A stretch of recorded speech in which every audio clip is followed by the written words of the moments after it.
이제 신현필 목사님 나오셔서 골로새서 2장 16절부터 19절까지 성경 봉독해 주시고 계속해서 자라가라 하는 메시지를 전달해 주시겠습니다. 네, 목사님 나오실 때 여러분들 아까 따로 인사를 못했으니까 박수로 환영해 주시기 바랍니다.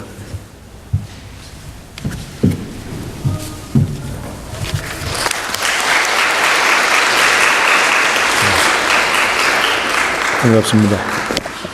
하나님의 말씀은 신약성경 골로새서 2장 16절에서 19절까지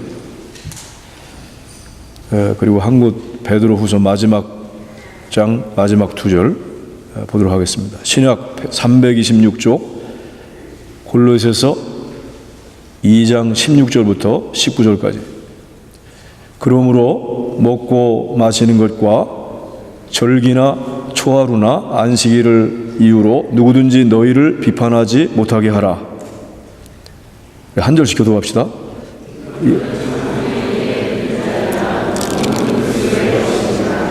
아무도 꾸며낸 겸손과 천사 숭배를 이유로 너희를 정죄하지 못하게 하라. 그가 그 본 것에 의지하여 그 육신의 생각을 따라 헛되이 과장하고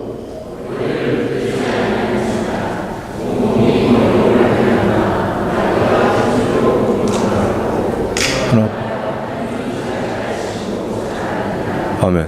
19절 한 번 더 다 같이 시작. 머리를 붙들지 아니하는지라 온 몸이 머리로 말미암아 마디와 힘줄로 공급함을 받고 연합하여 하나님이 자라게 하심으로 자라느니라.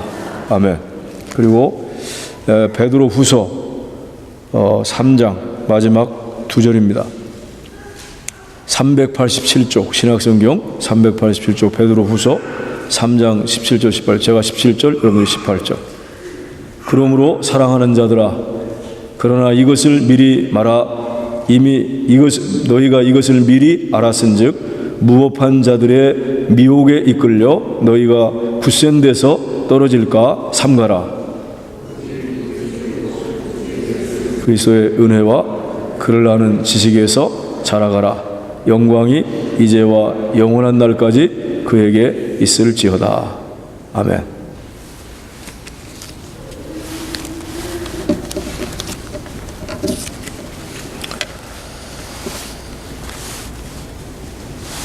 J.I. 패커라고 하는 분이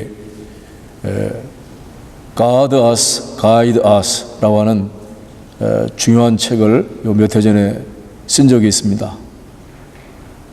지켜주세요 우리를, 인도해 주소서 우리를 이라고 하는 그런 책인데 이 책을 읽다가 제 마음속에 그동안 쭉 한 그리스도인으로서 신앙생활을 해오고 또 목회자로서 수십 년 동안 교회를 섬겨오면서 정말 이 얘기는 옳은 얘기다 하는 그런 각성을 다시 하게 되었습니다.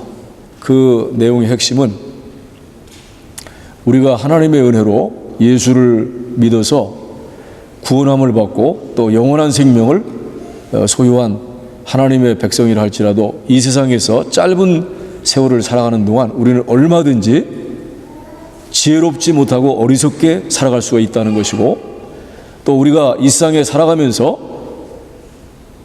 용감하지 못하고 비겁하게 살아갈 수 있다는 것입니다. 따라서 결론은 뭐냐? 우리는 이 땅에 남은 세월 지혜롭게 살고 용기를 가지고 살아가야 된다라고 하는 그런 취지의 말씀이었어요. 우리는 그렇게 크게 관심을 가지 않지만 의학을 전공하는 사람들 또 간호학을 전공하는 사람들은 그 히포크라테스라고 하는 사람을 의성이라고 불러요. 근데 이 히포크라테스는 일찍이 모든 인간을 4가지 기질로 사람들을 구별해 놨어요. 그런 타입을 4타입으로 모든 인류를 그렇게 구분을 해 놨어요. 첫째가 다혈질이고, 두 번째가 담즙질이고, 세 번째가 점액질이고, 네 번째가 우울질. 이렇게 우리 기질을 그렇게 분석해 놨어요. 근데 이것은 굉장히 오랫동안 서방 세계에서 통용되어 왔어요. 이것이.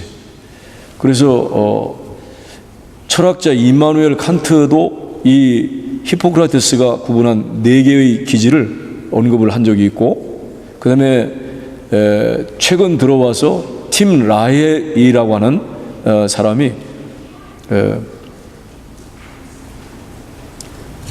성령으로 변화된 기질이라고 하는 책을 쓰면서 이 4가지 것을 기정사실로 그렇게 간주를 하고, 그러면서 여기 다혈질의 대표적인 신구약 성경의 인물은 베드로다. 그리고 이 담즙질의 가장 신구약 성경의 대표적인 인물로 꽂으라면 모세를 들 수가 있고, 그리고 점액질의 대표적인 사람을 꽂는다고 한다면 아브라함을 얘기할 수 있고, 그 다음에 우울질의 대표적인 인물로 꽂으라고 하면 사도 바울을 여기에 들을 수가 있다. 그렇게 얘기를 했어요. 그러면서 뭐냐면 다 이런 사람들이 다 이 앞에 다혈질과 이 담즙질의 이런 기질을 갖고 있는 사람은 현대 정신의학적인 구분으로 말하면 조증에 빠질 수가 있다. 조급하고 서두르는 거죠. 불안하고 이렇게 또 뭐든지 간에 스피드하게 하려고 하고 이런 것이죠. 조증에 빠질 수가 있다. 그리고 점액질과 우울질을 갖고 있는 사람은 우울증이라고 하는 우울한 그런 멜랑콜리한 이런 것에 빠질 수 있다는 것이죠. 그리고 지금 현재 우리가 당면하고 있는 이 세상은 만만한 세상이 아니에요. 여기에 주로 오셔서 공부하시는 우리 대학생 또 대학원생, 석사과정, 박사과정 이렇게 공부하시고, 한국에도 지금 청년 실업자가 뭐 얼마나 넘쳐나는지 몰라요. 그리고 전 세계가 지금 경제 위기 가운데 전 세계가 다 그래요. 미국의 경기가 좀 살아난다고 하지만 제가 이번에 와서도 여러분들을 좀 만나서 묻고 이렇게 확인한 것은 빈부의 격차가 너무 심하다는 거예요. 좀 경기가 살아났다고 하는 것은 그 위에 좀 경기가 그 경제적으로 그 우월하게 살아가는 사람들 얘기고, 밑바닥은 전혀 그렇지 않다는 거예요. 우리가 옛날에는 미국에 와서 유학을 하고 공부를 하고 학위받고 돌아가게 되면 거의 직장이 보장이 되었어요. 그러나 지금은 그렇지 않아요. 영국에 가서 공부하고 디자인 같은 거 받고 공부하고 돌아왔어도 프리미엄이 하나도 없어요. 이렇게. 따라서 우리는 지금 최근에 더 우리가 아무리 서두르고 힘쓰고 애쓰고 열심히 부지런하게 살아가도 지혜롭게 살아가지 못하면 이건 참 어리석은 것이죠. 또 우리가 용기를 가지고 매일같이 날마다 현실에 부딪히고 또 하나님께서 주신 사명을 위해 감당해야 되는데 그렇지 못하고 두려움에 사로잡혀서 우리가 살아가면 우리는 정말 우리 생애를 낭비하게 되는 것이죠. 그래서 우리가 이런 그 문제를 가지고 오늘 우리 박한주 목사님은 제가 대학교 때 입학할 때 만난 친구입니다. 제가 기억으로도 항상 신중했고 아주 스마트한 사람이에요. 그리고 이렇게 나중에 이렇게 교사로 일선에서 학생들 또 하나님 나라를 확장하기 위한 그런 의식을 분명히 가지고 아이들을 지도하다가 한 20년 정도 이렇게 지난 후에 또 미국에 와서 늦게지만 신학을 공부하고 또 이렇게 여기 콜롬비아의 제일 장로교회를 한 7년째 봉직하고, 그래서 저도 총신대학교라고 하는 학교에서 한 16, 17년 동안 시간 강사부터 시작해서 교수 사역을 했습니다. 그리고 하고 지금 22년 전에 서울 그 강남 바로 붙어 있는 분당 지역에서 제가 담임 목사로서 목회를 해오고 있어요. 저는 큰 대형교회 목사도 아닙니다. 유명한 목사도 아닙니다. 제가 22년 전에 우리 교회에 부임하면서 우리는 땅 사가지고 예배당 짓는 일만큼은 절대 하지 말자. 그 자원 가지고 정말 어려운 사람, 분당 지역에는 별로 없고 성남의 구시가지에 어려운 사람들 찾아가지고 그런 사람들 구제해주고, 전혀 복음이 들어가지 않고 교회가 세우지 않은 소위 미전도 종족들에게 우리가 복음을 전해주고 교회를 세워주는 그런 운동을 그렇게 하자. 그렇게 해서 제 나름대로 이 순결을 지키면서 20년 동안, 22년 동안 그렇게 지내왔어요. 처음에 제가 부임해갖고 안식년 맞으면서 제가 40일 정도 시간을 교회로부터 얻어가지고 중동 지방에 가서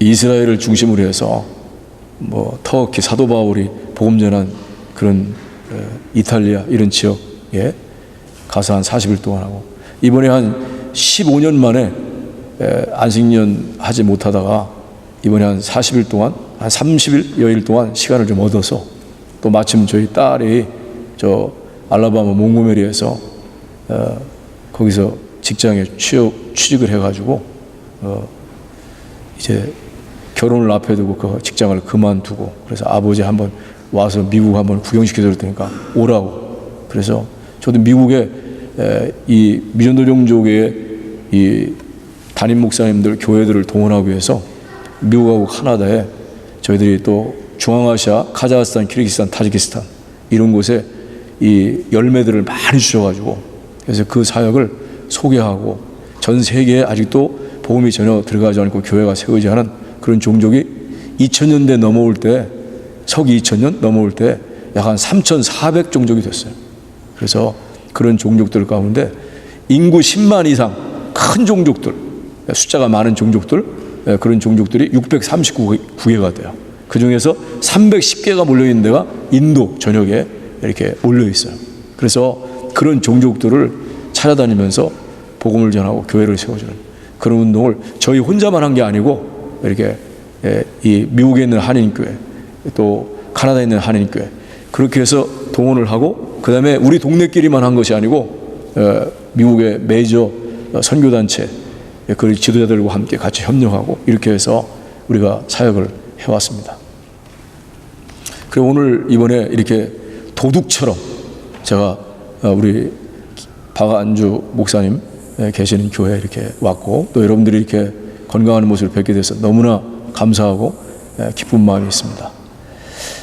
제가 오늘 교회 여러분들과 함께 또 방학을 맞이해서 학생들이 또 많이 또 한국에 또 들어가는 학생들도 있을 것 같고, 많은 식구가 아니지만 또 오늘 특별히 어린아이들하고 같이 이렇게 모여서 드리는 이렇게 주일이라고, 아주 굉장히 뜻깊은 주일을 여러분들이 갖고 계신다고 생각이 됩니다. 오늘 제가 같이 나누고자 하는 그 제목은 계속해서 자라가라 라고 하는 말씀이에요. 제가 나이가 들어가면서 저도 이제 만 60세가 넘었어요.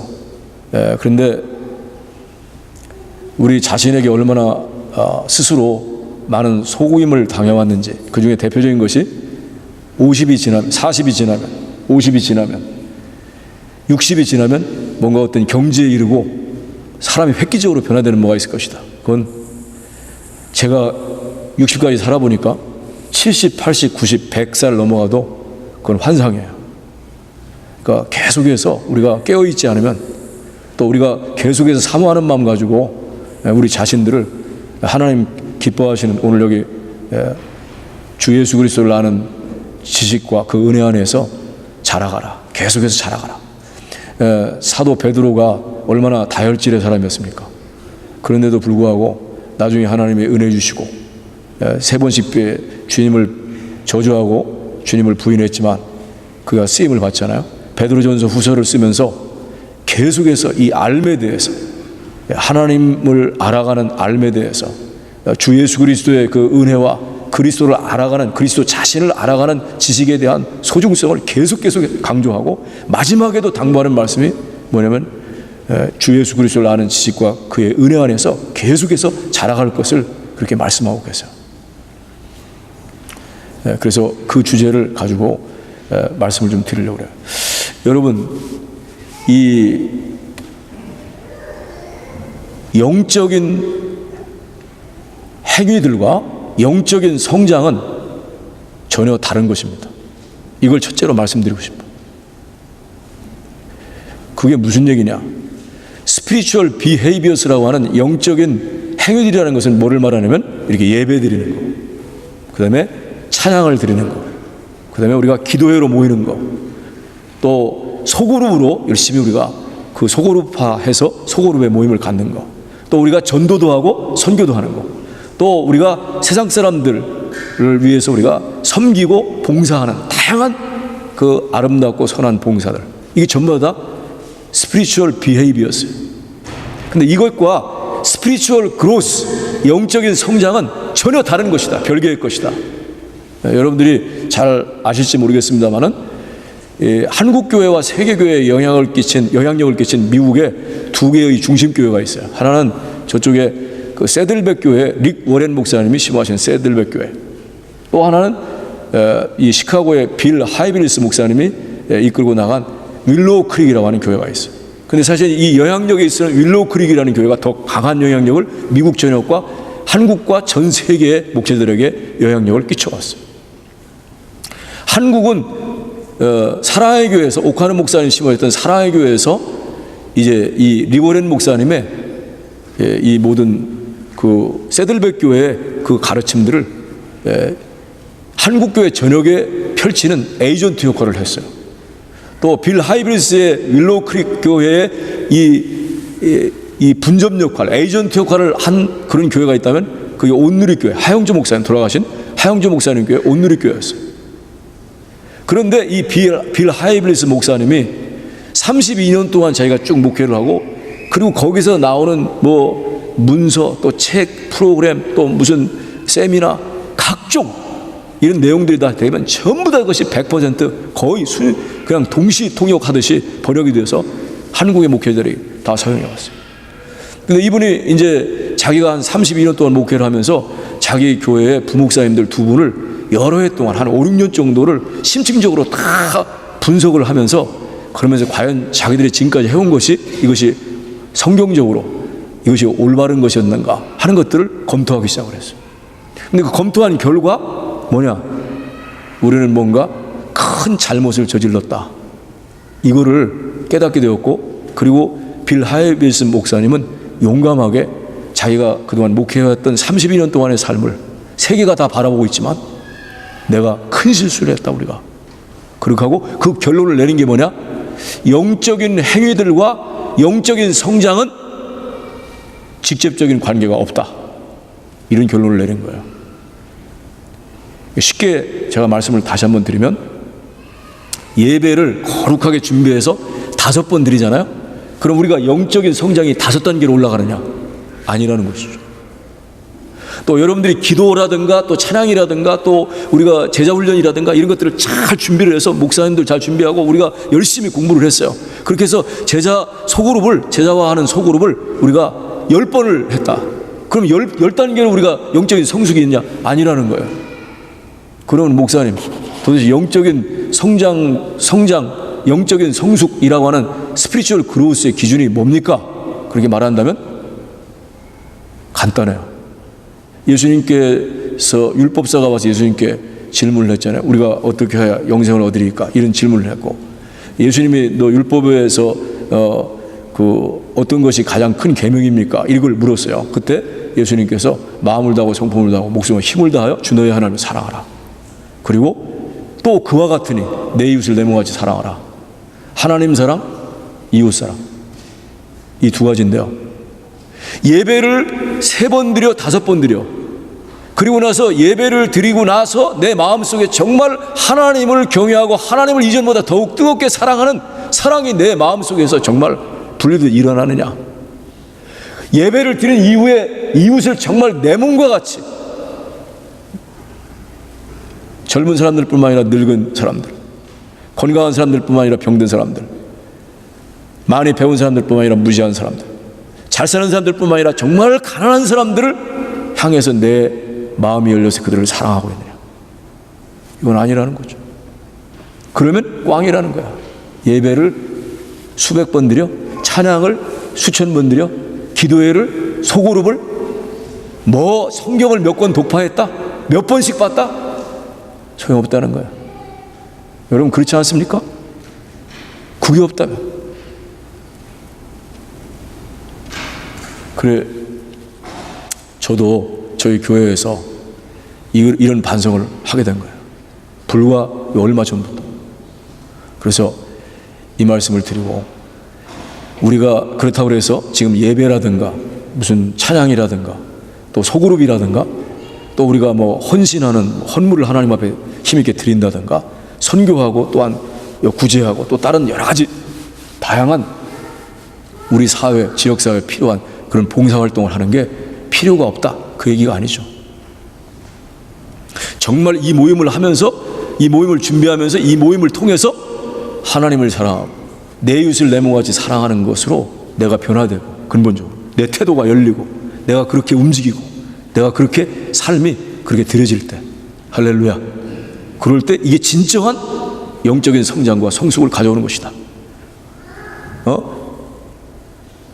전도사로서, 강도사로서, 부목사로서, 담임목사로서, 교회에서도 그냥 서리집사로서, 또 안수집사로서, 장로로서, 목사로서, 선교사로서, 신학교 교수로서 몇십 년을 했다. 그게 무슨 상관이냐? 하나님 사랑하는 것과 내 이웃을 사랑하지 못하게 되면 그건 다 꽝이라는 거예요. 세상 말로 말하면. 우리는 여기에 깊은 문제의식을 가지고 오늘 주신 말씀을 통해서 잠깐 살펴보려고 하는 것입니다. 결론적인 얘기는 제가 두 가지를 또 더 말씀드리고 싶어요. 하나는 영적인 행위들과 영적인 성장은 같은 것이 아니다.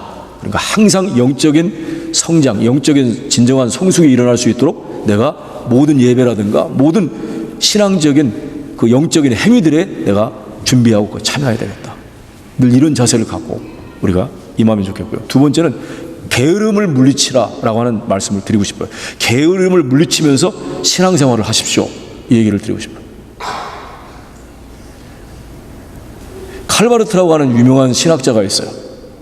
네, 우리 장로교의 보수적인 신학을 한 분들은 칼바르트를 싫어해요, 신학자. 근데 이 칼바르트라는 사람이 이런 얘기했어요. 이 성경 안에 나타나 있고 이 전 세계에 있는 수만 가지의 이 죄악들을 그걸 더듬어서 내려가면 뿌리가 7가지 가닥으로 잡힌다는 거예요. 그래서 그 중세교에 죽음에 이르는 7가지 죄악, 이런 것이 있어요. 근데 그 7가지의 그 죄악들을 더 깊이 뿌리를 더듬어 내려가면 3가지 뿌리로 모인다는 거예요.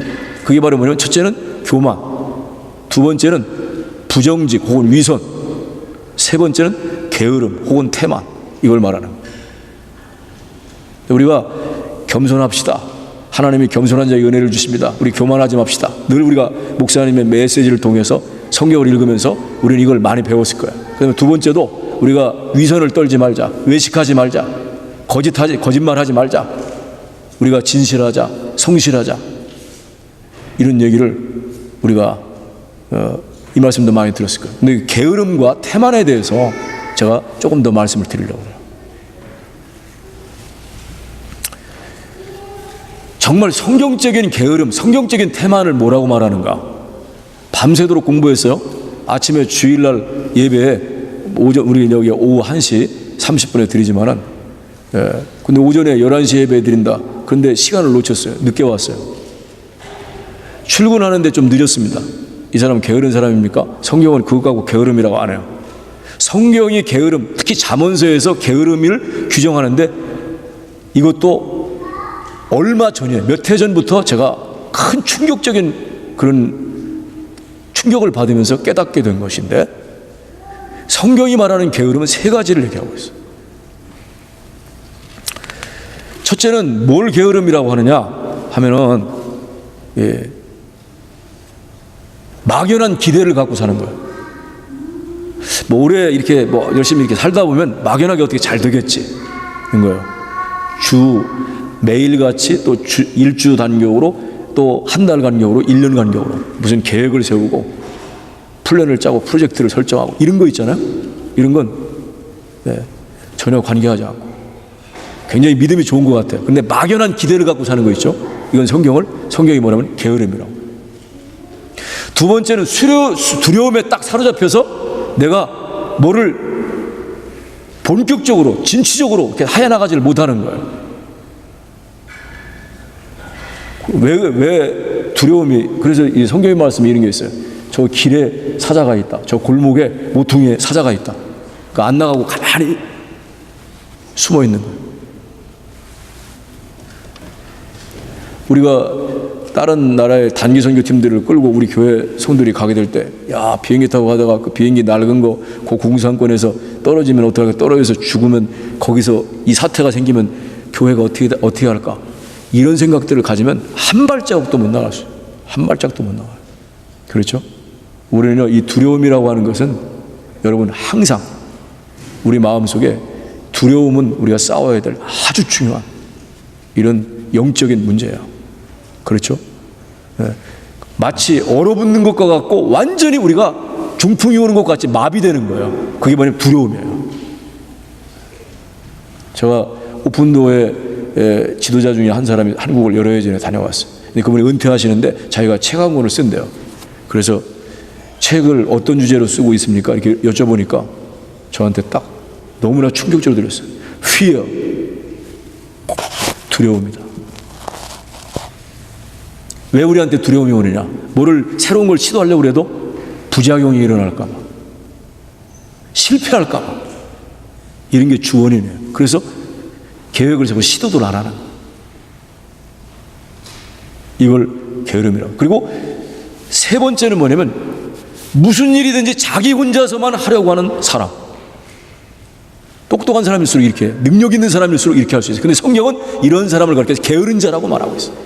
제가 성경 구절 안 찾겠는데요, 딱 하나만 찾아볼까요? 그것이 잠언 26장 16절이에요.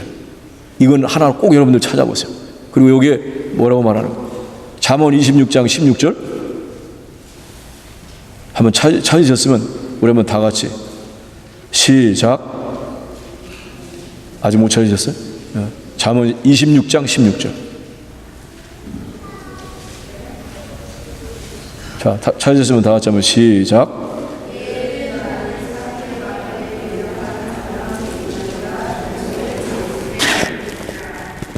게으른 자는 누구냐면 게으른 자를 얘기하고 있어요. 게으른 자는 사리에 맞게 대답하는 사람, 신중하게 대답하는 사람 7보다 자기를 지혜롭게, 자기 생각, 자기 판단을 지혜롭게 생각한다. 남의 얘기 안 들으려고.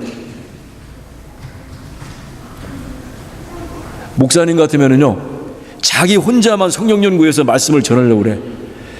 다른 많은 농어촌, 또 무슨 뭐 어디 특별한 목회하시는 분들, 또 여러 다양한 목회자들이 있어요. 그런 분들이 그 땀 흘려서 수고해서 만든 그 설교 같은 거 있잖아요. 그런 설교를 통해서도, 아, 우리 성도들한테 이 은혜가 되겠구나, 아, 이런 분들이 이걸 깨달았구나, 아, 이걸 강조했구나, 이런 것들을 하지 않고 그냥 나 혼자만. 저도 그렇게 처음에 초창기 때 목회 한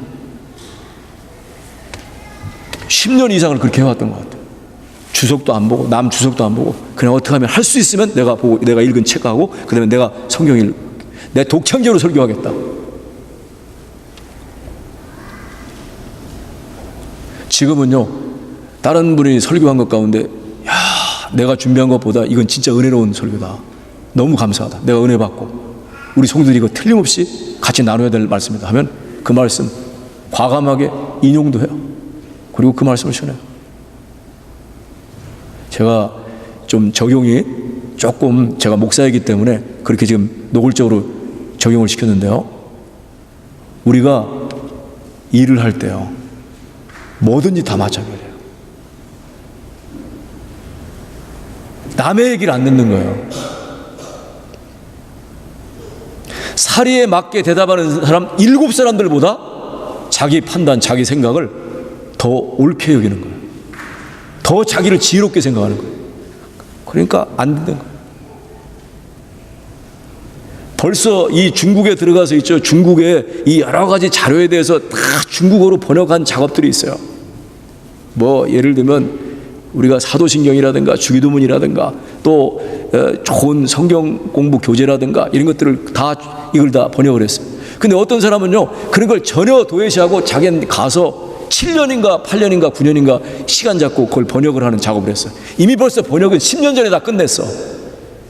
여러분, 이거 얼마나 어리석은 일이에요? 우리는요, 협력해야 돼요. 정말 주님은요, 한 사람보다 두 사람이 훨씬 더 그 사람의 경험과 생각이 훨씬 더 유익해요. 두 사람보다는 세 사람보다는 네 사람, 다른 사람들이죠. 또 그 방면에 경험이 있고 그 방면에 희생하고 헌신했던 사람들의 우리는 얘기를, 그 경험을 들어야 돼요. 그렇지 않으면 게을러 터졌다고 말하는 거예요. 아무리 열심히 해도 새벽부터 일어나서 연구를 하고 거듭하고 뭐 원문을 찾고 뒤지기고 해도 게으르다는 거예요. 그래서 게으름을 물리쳐야 된다 하는 말씀을 드리고 싶어요. 그래, 우리가 일을 할 때도요, 하나님이 기뻐하시는 건요, 이 협력에서 교회가 한 20, 30명 된다, 5, 60명 된다, 교회가 몇천 명 교회가 아니라 할지라도 3, 40명 모이고 5, 60명 모이고 1, 200명 모이는 교회들이 3개씩 5개씩 8개씩 모여갖고 딱 하나로 묶어지면 수천 명이 수행하지 못하는 그런 사역들을 감당해낼 수가 있어요. 그리고 그것도 아주 효율적으로, 그것도 아주 생산적으로 하나님께 영광이 되고 하나님께 기쁨이 되는 그런 사역들을 해나갈 수가 있어요. 그래서 협력, 우리 장로님 또 이번에 피택되시고 또 우리 또 안수 집사님들 그런 분 계실 거예요. 여러분들 절대 혼자 하려고 하지 마세요. 다른 성도들의 얘기를 듣고 다 의견도 취합하고 경험도 나누고, 그렇게 하고 어떤 일들을 또 목사님하고 이런 말씀들을 다 나누고 이렇게 해서, 그렇게 해서 교회의 일들, 하나님의 영광을 위한 모든 일들을 도모해 나갈 때 하나님의 영광을 받으십니다. 할렐루야, 할렐루야. 여러분, 그냥 게으름이라는 게으름이라고 하는 것이 그냥 우리가 뭐 좀 지각을 하거나 좀 또 스타일이 그 특성이 좀 이렇게 늦게 가는 사람이죠. 저는 충청도 사람이에요. 근데 말은 굉장히 빨리 해요. 근데 우리가 그런 것을 갖고 게으름이라고 하네요. 성경 아까도 얘기했지만 막연한 기대를 갖는 거, 그 다음에 두려움에 사로잡혀서 꼼짝달싹 안 하는 거, 세 번째 혼자만 하려고 하는 거, 혼자만 하려고 하는 거.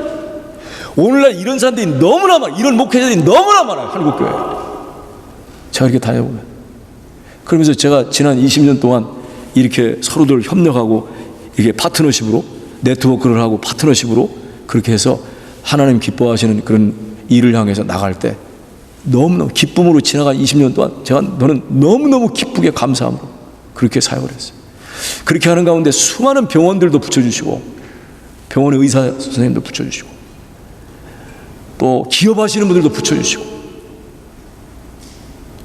그렇게 해서 저희 교회 식구들만 구성된 사람들만이 아니라, 그리고 저희 교회가 감당할 수 없는 그런 일들을 많이 수행할 수가 있었어요.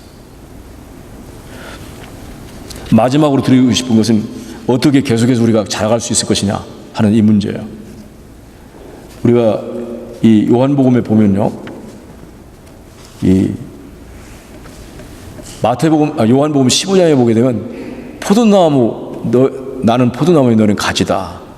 너희가 열매를 맺기 위해서는 가지가 나무에 붙어 있는 것처럼 너희가 내 안에 거하라. Abide in me, abide in me. 이게 10번 나와요. 제가 이 골로새서 말씀을 봤는데 골로새서 말씀 전체를 원문 성경에 보게 되면 15번 en Christos, 그리스도 안에서, 그리스도 안에서 내 안에 거하라, 내 안에 거하라, 내 안에 거하라. 이게 반복해서 나오는 거예요.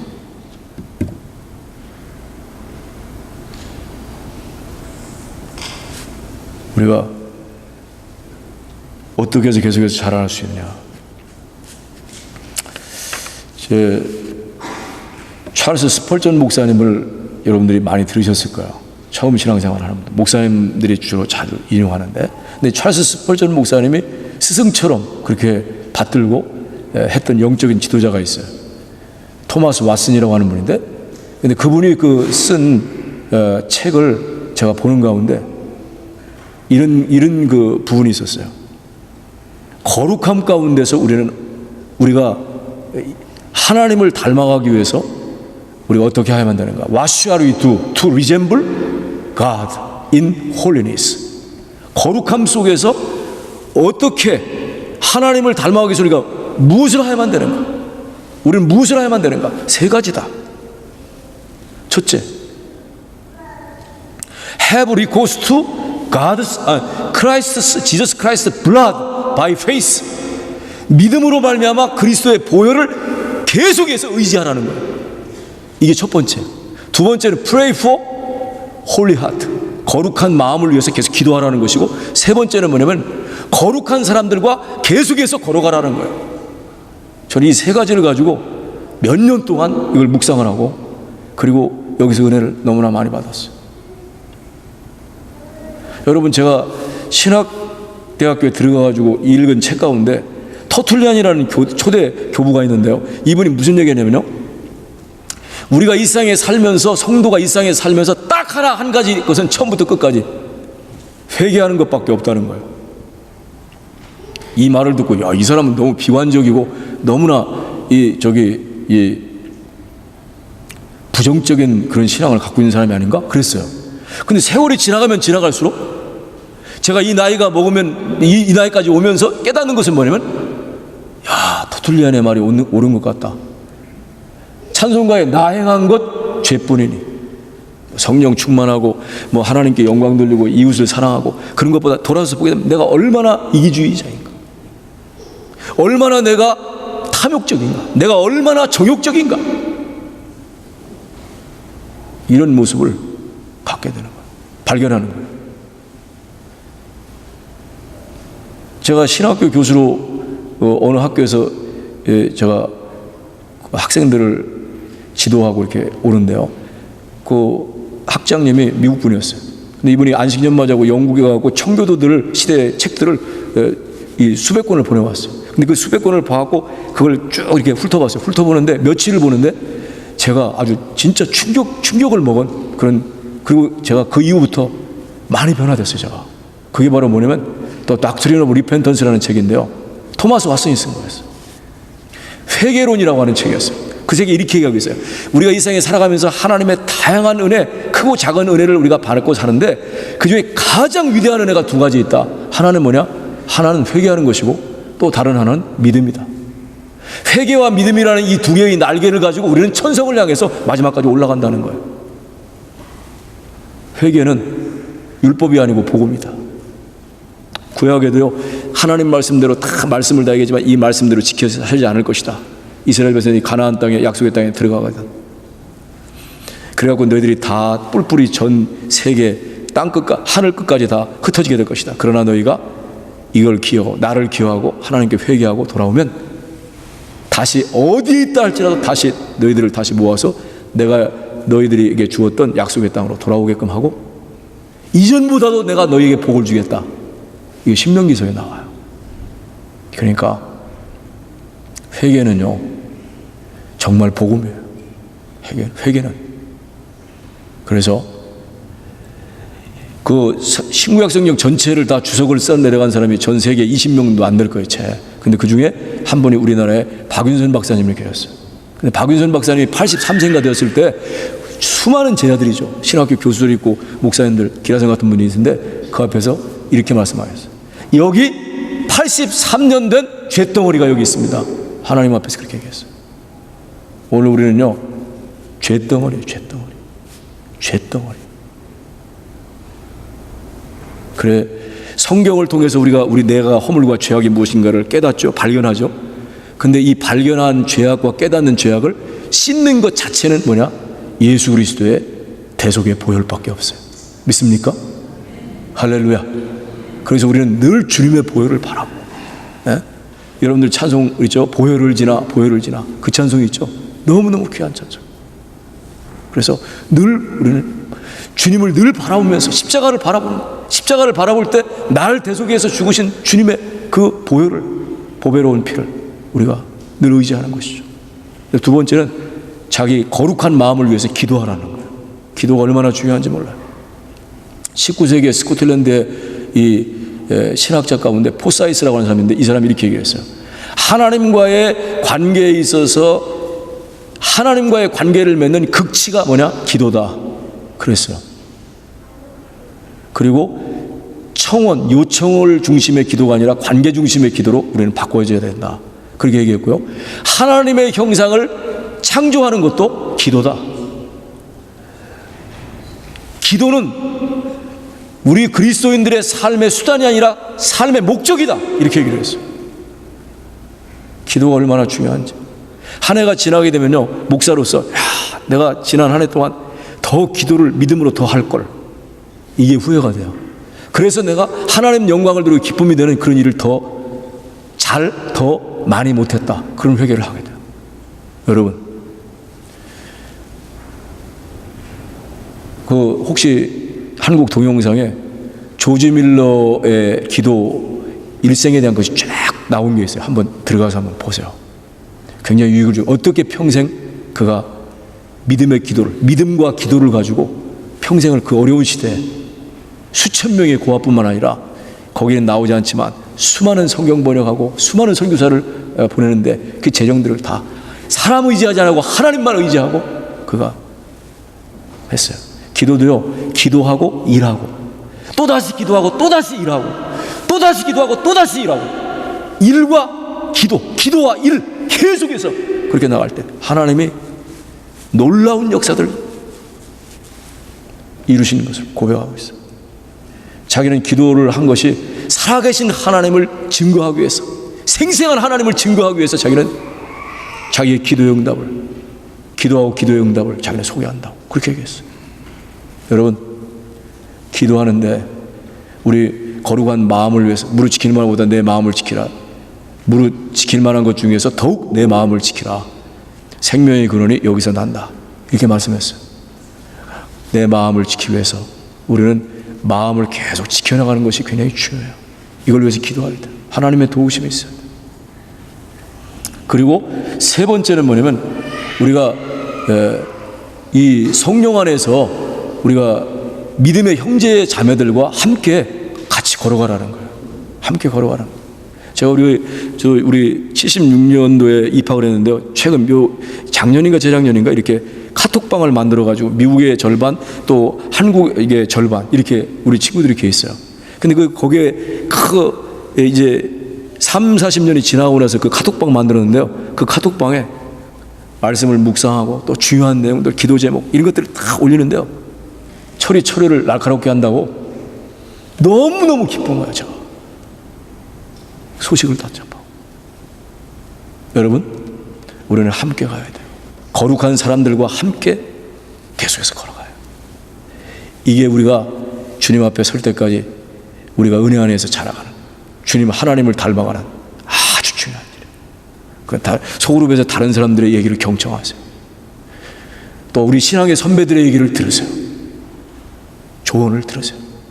이렇게 해서 나갈 때 이것이 여러분들 신앙생활에 계속해서 주님 안에서 자라가는데 큰 도움이 됐으면 좋겠다, 이런 말씀을 드리고 싶어요. 그리고 제가 아까 세 번째 얘기했는데 성령 안에서라고 하는 말을 썼어요. 우리가 이 성령은 정말 이 요한복음에 보게 되면 성령에 대한 얘기가 거듭 나오는데요, 요한복음 14장, 15장, 16장에 성령에 대해서 5번 얘기해요. 15장이 아까 열매를 맺는 삶에 대해서 내 안에 거하는 것인데, 그 내 안에 거하는 비밀도 성령 안에서. 그래서 그 성경에 보면 세례 요한에게 세례를 받으시고 비둘기같이 성령이 임했다. 예수님이 뭐죠? 예수님이 성령으로 세례를 주시는 분이시다라고 하는 것들을 이걸 나타내 보여주는 것이었어요. 그리고 거듭나는 사역에 있어도 여기 하나님의 성령의 역사가 아니면 아무도 거듭나게 할 수 없어요. 목사 설교를 아무리 잘해도, 성경 공부를 아무리 잘해도 설득한다고 안 해요. 거듭나게 하는 것은, 죽은 생명을 살려내는 것은 하나님께서 하시는 거예요. 죽은 생명이 살려난 다음에 회개도 일어나고 믿음도 생기는 거예요. 그리고 세 번째, 영적인 갈증을 해결해 주는 것도 성령께서 하시는 사역이에요. 그리고 신자들을 위로하고 격려하고 도와주는 보혜사 역할을 하시는 분도 성령께서 하시는 거예요. 성령의 사역은 전적으로 뭐냐면 예수 그리스도가 항상 그분의 영광을 가지고 그분의 것을 나타내는 거예요. 성령 하면서도 예수 그리스도가 중심이 되지 않으면 그건 전부 다 사기꾼들이에요. 그래서 저 신천지의 이만희가 말이죠, 자기가 보혜사라고 하는 거예요. 자기가 성령이라는 거예요. 그리고 죄와, 세상에 대해서는 죄와 의와 심판에 대해서 책망하시고, 그리고 복음을 전할 수 있는 능력, 복음을 전할 수 있는 통찰력, 복음을 전할 수 있는 지혜를 공급해 주시는 것도 성령님께서 주시는 거예요. 성령의 다양한 사역이 있어요. 말씀을 깨닫는 능력, 영적인 이해력, 그리고 여기 부활하신 그리스도의 연합을 통한 새로운 창조, 구원의 확신, 승리하는 삶, 거룩하고 의로운 삶을 통해서 우리가 그리스도의 형상을 닮아가는 도덕적인 변화, 성품의 변화를 가져오는 9가지 성령의 열매, 그리고 교회의 모든 사역과 직분들을 잘 감당하는 것도 성령, 마지막 영광을 바라보는 소망도 성령께서 우리에게 일으켜주시는 다양한 사역 가운데 하나예요. 이걸 기억하고 우리가 성령 안에서 우리 거룩한 하나님의 사람들이 절대로 하나님과 나 사이의 수직적인 관계만 갖고 신앙적으로 자라갈 수 없어요. 우리는 서로 신앙의 선배들, 후배들, 또 교회 안에서 믿음의 여러 형제와 자매들, 우리가 이렇게 그분들을 통해서 우리는 배울 수 있는 게 너무나 많아요. 우리가 이런 배움들이 계속 되어지는 가운데 계속해서 자라가는 은혜가 여러분들의 남은 생에 어디를 가든지 무슨 일을 하시든, 여기서 뭐 제가 생각할 때는 공부하시다가 딱 돌아가잖아요. 거기다 다 15가정인가 다음 언제 가신다고 하더라고. 목사님, 너 얼마의 식구들이 들어올지도 몰라요. 어쨌든 어디를 가든 그리스도 예수 안에서 그러라는 은혜, 그의 하나님의 은혜와 그러라는 지식 가운데서 자라가는 그런 은혜가 이러한 삶을 통해서 계속될 수 있기를 주님의 이름으로 축복합니다. 우리 한 번 이 시간 함께 기도하는 시간, 주신 말씀을 가지고 우리가 좀 부족한 부분, 깨닫는 부분이 있으면 우리 한번 1분 정도 기도하는 시간 갖겠습니다. 자비하신 주님, 은혜를 감사하고 찬송합니다. 오늘도 이렇게 귀한 성도들과 함께 만나 말씀을 같이 나눌 수 있도록 축복해 주신 것을 감사합니다. 우리가 항상 영적인 행위들과 영적인 성장과 성숙은 근본적으로 다르다고 하는 이 사실을 명심하고, 우리가 모든 예배, 모든 소그룹의 모든 찬양과 기도와 모든 헌물과 그리고 또한 모든 봉사와 섬김, 전도와 선교에 있어서 우리가 이 일들이 정말 영적인 성장과 성숙을 향해서 나아가는 그런 아름다운 도구들로 쓰임받을 수 있도록 은혜를 베풀어 주시고, 또 절대로 영적으로 우리가 게으르지 않도록 하나님께서 은혜를 주시기를 원합니다. 그래서 우리가 막연한 기대 가지고 살지 않도록 도와주시고, 또한 주님, 우리가 두려움에 절대 사로잡히지 않도록 도와주시고, 아무리 상황이 어려워도 주님, 전능하신 주님을 바라보고 우리가 하나님 앞에 새 힘을 공급받고 우리가 전진해 나아갈 수 있는 은혜를 주시기를 원합니다. 혼자만, 주님, 내 혼자만 무슨 일을 하려고 하지 않도록 도와주시고, 서로서로 같이 협력하고 경청하고 서로서로 격려하고 칭찬하고 이러면서 하나가 되어 주의 뜻을 이루어가는 저희들 되어지게 주시옵소서. 아버지 하나님, 저희들이 다시 새로워지게 하시고 온 성도들이 다시 새 힘을 얻고 계속해서 주님 안에서 자라가는 은혜가 있게 하시고 많은 열매들이 맺어지는 삶이 있게 하여 주시옵소서. 여러 가지로 앞에 장래를 위해서 기도하고 인도하심을 구하는 가운데 있습니다. 하나님 아버지, 계속적인 영적인 성장이 주어지는 가운데 하나님께 늘 부름받은 곳에서 또 하나님 나라의 확장을 위해서 귀중하게 쓰임을 받고 사용되어지는 그런 귀한 형제와 자매들 되게 해주시고, 모든 가정들의 연단의 시간들이 되게 해 주시옵소서.